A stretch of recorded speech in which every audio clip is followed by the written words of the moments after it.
Hi friends, welcome to Preetha சமையல். எல்லோரும் எப்படி இருக்கீங்கன்னா இங்கே ரொம்ப நல்லா இருக்கேன். இது பார்த்தீங்கன்னா ஆடி 1 அன்னைக்கு எடுத்த வீடியோ. கொஞ்சம் ஒர்க் லோடு ஹெவியாக இருந்தனால என்னால் வீடியோ அப்லோட் பண்ண முடியல. ஸோ அதனால் கொஞ்சம் லேட்டாக தான் அப்லோட் பண்ணுறேன். ஆனால் டெய்லி ஷார்ட்ஸ் மார்னிங் 12க்குள்ளே நான் அப்லோட் பண்ணிடுறோம். ஸோ பார்க்காதவங்க நம்ம சேனலில் போய் செக் பண்ணி பாருங்கள். ஸோ ஆடி 1 அன்றைக்கி மார்னிங்லேருந்தே பார்த்தீங்கன்னா மழை வந்துட்டு தான் இருந்தது. அது மைல்டான மழை, அதனால் கிளைமேட்டு சூப்பராக இருந்ததுங்க. அதுக்கப்புறம் பார்த்திங்கன்னா மழை வந்தாலே நம்மளுடைய மரம் செடி கொடி எல்லாமே க்ரீனரியாக இருக்கும் பார்க்கும் போதே. அதே போல் மழையில் நம்ம ஜாதி மல்லி செடி குளிச்சுட்டு சூப்பராக இருக்குங்க. ஸோ பார்க்கும் போதே க்ரீனரியாக அழகாக இருக்குது. அதுக்குள்ளே நம்ம சூரியன் வராதனால நம்ம செம்பருத்தியும் பாருங்கள் விரியாத அப்படியே இருந்தது. நம்ம வாசலில் பார்த்திங்கன்னா நான் இந்த கோலம் தான் போட்டிருந்தேன். குட்டீஸ் இருந்தாலே எப்படி இருக்கும் கோலம் இப்படி தான் இருக்குது. அதுக்கப்புறம் மார்னிங் மதியம் லஞ்சுக்கு முட்டைக்கோஸ் சாம்பார், காலிஃப்ளவர் 65, அப்புறம் கூட்டு அப்படி இப்படின்னு பிளான் பண்ணியிருந்தேன். ஸோ அதுக்காக எல்லாம் ரெடி பண்ணிட்டுருக்கேன். கூட்டு செய்யறதுக்கு என்ன பண்ணியிருக்கேன், பாசிப்பருப்பு 1/4 டம்ளர் எடுத்தால் 1 ஸ்பூன் கடலைப்பருப்பு ஊற வச்சுக்க. இது பார்த்திங்கன்னா கலவை சட்னி, மார்னிங் பிரேக்ஃபாஸ்ட்டுக்கு கலவை சட்னி பிளான் பண்ணியிருந்தேன். இட்லியும் கலவை சட்னியும். ஸோ கூட்டு செய்யறதுக்கு ஒரு பாத்திரம் வச்சுட்டு ஆயில் ஹீட் ஆனது கடுகு உளுத்தம்பருப்பு போட்டு தாளிச்சிட்டு ஆனியன் போட்டு வதங்கினதுக்கப்புறம் கொஞ்சமாக இஞ்சி பூண்டு பேஸ்ட்டு போட்டுக்கோங்க. தக்காளி 1 போட்டுக்கோங்க. போட்டதுக்கப்புறம் பார்த்தீங்கன்னா வீட்டில் அரைச்சி குழம்பு மிளகாய்த்தூள் காரத்துக்கு ஏற்ற மாதிரி ஆட் பண்ணிக்கோங்க. மஞ்சள் தூள் ஆட் பண்ணிக்கோங்க. அப்புறம் கட் பண்ணி வச்ச சவுஸும் ஆட் பண்ணி உப்பு போட்டு நல்லா வேக வச்சதுக்கப்புறமா வேக வச்சுருந்தா பருப்பையும் போட்டு ஆட் பண்ணால் சூப்பரான கூட்டு ரெடி. அதுக்கப்புறம் பார்த்தீங்கன்னா உளுந்து வடை, இனிப்பில் உளுந்து வடை எங்களோட ஃபேவரட், ரொம்ப பிடிக்கும். ஸோ அதை தான் ரெடி பண்ணிகிட்ருக்கேன். ஸோ ஆல்ரெடி 1/2 ஹவருக்கு மேலேயே உளுந்தை ஊற வச்சுருக்கேன். அதில் இனிப்பு போட்டு செய்ய போகிறோம். ஸோ அதை தான் ரெடி பண்ணிகிட்டே இருக்கேன்.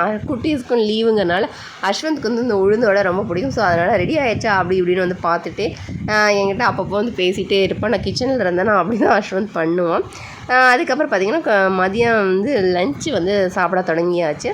ஸோ முட்டைக்கோஸ் சாம்பார், அதுக்கப்புறம் அப்பளம் பொரிச்சிருந்தேன், இனிப்பு உளுந்து வடை, 65 காலிஃப்ளவர் 65, அதுக்கப்புறம் சவுசோ கூட்டு, ரசம், அது மாதிரி. ஸோ ஸ்வீட்டுக்கு நான் பாயாசம் வைக்கிறதுக்கு கூட இந்த உளுந்து வடை ரெடி பண்ணியாச்சு. ஸோ இதெல்லாம் சாமிக்கு படைச்சிட்டு அன்றைக்கி குலதெய்வத்தையும் நினச்சி நம்ம இஷ்ட தெய்வத்தை எல்லா தெய்வத்தையும் நினச்சி நாங்கள் சூப்பராக சாமிலாம் கும்பிட்டோம். கொஞ்ச நேரம் ரெஸ்ட் எடுத்ததுக்கப்புறமா பார்த்திங்க அப்படின்னா தேங்காயெல்லாம் உரசணும் இல்லைங்களா ஈவினிங்காக சுடுறதுக்காக. அதனால் 3 o'clock மேலே பார்த்திங்கன்னா நாங்கள் மொட்டை மாடிக்கு போயிட்டு நானும் அஸ்வந்தும் உரசலாம் அப்படின்னு சொல்லிட்டு நான் இது பண்ணிகிட்டு இருந்தேன். ஸோ நான் ஸ்கூல் படிக்கும் போதெல்லாம் பார்த்திங்கன்னா ஸ்கூல் 4 o'clock விடுறாங்க அப்படின்னா இந்த மாதிரி தேங்காய் சுடுற அன்னைக்கு மட்டும் 3 o'clock ஸ்கூல் விட்டுருவாங்க.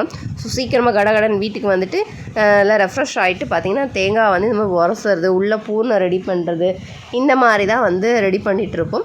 ஆனால் இப்போ இருக்க குட்டீஸ்க்குலாம் அந்த அளவுக்கு இன்ட்ரெஸ்ட் இருக்குதாங்கிறதே எனக்கு தெரியல. கொஞ்சம் கம்மியாக தான் இருக்குன்னே சொல்லுவோம். அதனால் நான் தான் உரசிட்டு இருந்தேன்.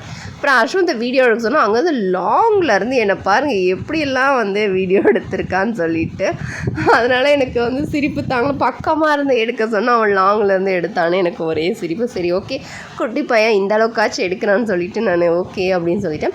அப்புறம் தேங்காய்லாம் வரைச்சிட்டு வீட்டுக்கு கீழே போயிட்டு பூர்ணம் போடணும் இல்லைங்களா, அதுக்காக ரெடி பண்ணிகிட்டு இருக்கோம். ஸோ பூர்ணம் நம்ம என்னென்ன போடணும், பொட்டுக்கடலை, கொஞ்சமாக பச்சரிசி எடுத்துருக்கேன், எள், அவுள், அப்புறம் பருப்பு, வெல்லம், இதெல்லாம் ரெடி பண்ணியிருக்கேன். பாருங்கள் தேங்காய் நல்லா உரசியாச்சு. நாங்கள் 2 தேங்காய் சொல்லலான்னு பிளான் பண்ணியிருக்கோம். அதுக்கப்புறம் மிக்ஸி ஜார் எடுத்து இதெல்லாம் ஒன்றும் பாதியமாக அரைச்சா போடுறதுக்கு ஈஸியாக இருக்கும். அதனால் பொட்டுக்கடலை, பாசிப்பருப்பு, பச்சை அரிசி, அவல் இதெல்லாம் பார்த்திங்கன்னா ஒன்றும் பாதியமாக மிக்சியில் அரைச்சிட்டேன். நான் முழு இது போட்டனால, பொட்டுக்கடலை போட்டனால பார்த்திங்கன்னா கொஞ்சம் ஒன்றும் பாதியமாக தான் அரைச்சிருந்தது. அதனால் நீங்கள் அதுக்கு தகுந்த மாதிரி பார்த்து போட்டுக்கோங்க. பாருங்கள் அங்கங்கே முழுசாக தெரிகிற மாதிரி தான் இருந்தது. நான் அதுக்கப்புறம் உடச்சி விட்டேன். அதுக்கப்புறம் இந்த பூர்ணத்தை எல்லாம் அரைச்சதுக்கப்புறமா வெல்லம் நான் துருவி வச்சுருந்தேன். அதை இதில் தேவையான அளவுக்கு ஆட் பண்ணிக்கலாம். அப்புறம் தேங்காய் பார்த்திங்கன்னா 3 இருக்கு இல்லைங்களா, 3 கன்று இருக்குல்ல, அதில் கரெக்டான இதை ஒரு ஹோல்ஸ் போட்டு கொஞ்சம் தேங்காய் தண்ணியை எடுத்து வச்சுருங்க. ஏன்னா எவ்வளோ தண்ணி இருக்குன்னு நம்ம பார்த்துக்கலாம். எடுத்துகிட்டு கொஞ்சம் உள்ள தேங்காய் தண்ணி ஆடும் இல்லைங்களா, அதில் இந்த பூர்ணத்தை போடும் போது கொஞ்சம் நம்ம வேகிறதுக்கு இடம் இருக்கும். ஸோ அதுக்கு தகுந்த மாதிரி பிளான் பண்ணிக்கும். தண்ணி கொஞ்சம் கம்மியாக இருந்ததுன்னா ஃபுல்லாக எடுக்க வேணாம். அப்படியே நீங்கள் இந்த பூர்ணத்தை மட்டும் போட்டால் போதும். அதுக்கப்புறம் ஒரு வழியாக நானும் கவியும் போட்டு முடிச்சுட்டு தேங்காய்க்கு குச்சிக்கெல்லாம் மஞ்சள் குங்குமம்லாம் வச்சாச்சு. அதுக்கப்புறம் சுடலாம்னு சொல்லி பிளான் பண்ணியிருக்கேன். ஸோ இடம் இல்லை, அதனால் இங்கேயே சுட்டலாம் அப்படின்னு பிளான் பண்ணிக்கிறோம். இந்த அலுமினிய பாத்திரம் வந்து ஓட்டையாயிடுச்சுங்க. ஸோ அதில் தான் நான் சுட்டேன். அதில் வந்து பார்த்திங்கன்னா அடியில் 3 கொட்டாங்குச்சி அடுப்பு மாதிரி வச்சு அதுக்கு மேலே ஒரு கல் வச்சு அதுக்கு மேலே இந்த பாத்திரம் வச்சுருக்கேன். அப்புறம் ஒரு பக்கெட் தண்ணியும் பக்கத்தில் வச்சுருந்தேன். ஏன்னா சேஃப்டியாக நம்ம இருக்கணும் குட்டீஸ் இருக்கனால அதுக்காக. அப்புறம் ட்ரெடிஷ்னலாக வந்து இப்போல்லாம் வந்து குட்டீஸ்க்கெல்லாம் அதெல்லாம் தெரியறதே இல்லை. அதனால் நம்ம வந்து நம்மளுக்கு தெரிஞ்ச விஷயத்தையாச்சும் வந்து குட்டீஸ் வந்து மறக்காத பார்த்துக்கணும், ஃபாலோ பண்ணணும் அப்படின்னு வந்து நான் நினைக்கிறேன். ஸோ அதனால் அந்த வந்து நம்ம கொஞ்சமாச்சும் அந்த பாரம்பரியமாக செய்கிற விஷயங்கள் அதெல்லாமே நான் பண்ணணும்னு நினைப்பேன். ஸோ அதனால் குட்டீஸை வந்து அந்த மாதிரி பழக்கிட்டு இருக்கேன். ஸோ பாருங்கள், ஒரு வழியாக வந்து தேங்காய்லாம் சுட்டு முடிச்சு அந்த ஓடெல்லாம் உடச்சி பாருங்கள் உடச்சிட்ருக்கோம், சுட சுட உடச்சிட்ருக்கோம். உடச்சதுக்கப்புறம் பாருங்கள் கட் பண்ணிவிட்டு சாமிக்கு வந்து நாங்கள் படைச்சிட்டு அப்புறம் ஜாலியாக என்ஜாய் பண்ணி சாப்பிட்டோம்.